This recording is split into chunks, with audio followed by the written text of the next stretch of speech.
আসসালামু আলাইকুম রাহমাতুল্লাহি ওয়া বারাকাতুহু।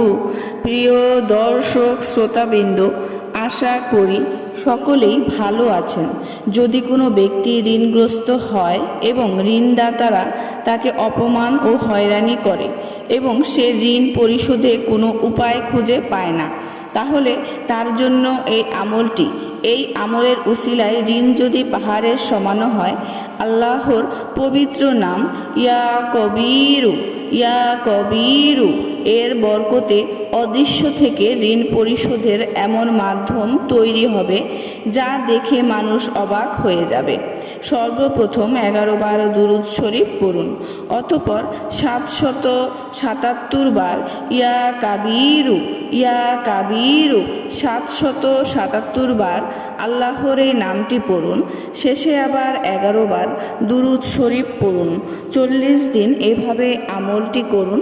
আমলটি শুরু করার সাথে সাথেই ঋণদাতা ঋণ বন্ধ করে দিবে ইনশাআল্লাহ। 40 দিনের মধ্যে পরিশোধের কোনো মাধ্যম তৈরি হয়ে যাবে। অতঃপর যখন ঋণ পরিশোধ হয়ে যাবে, তখন ঘর থেকে বের হওয়ার আগে প্রতিদিন 7 বার আল্লাহর এই পবিত্র নামটি পড়ুন এবং এই অভ্যাসটি সারা জীবন ধরে রাখুন। যদি পড়তে ভুলে যান, তাহলে যখন বাড়িতে আসেন বা যেখানে আপনার মনে পড়বে সেখানে 7 বার আল্লাহর নামটি পড়তে পারেন।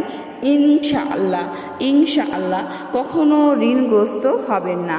ভিডিওটি যদি ভালো লেগে থাকে অবশ্যই চ্যানেলটি সাবস্ক্রাইব করবেন, লাইক করবেন এবং বেশি বেশি শেয়ার করে দিবেন। সবাই ভালো থাকবেন। আল্লাহ হাফেজ।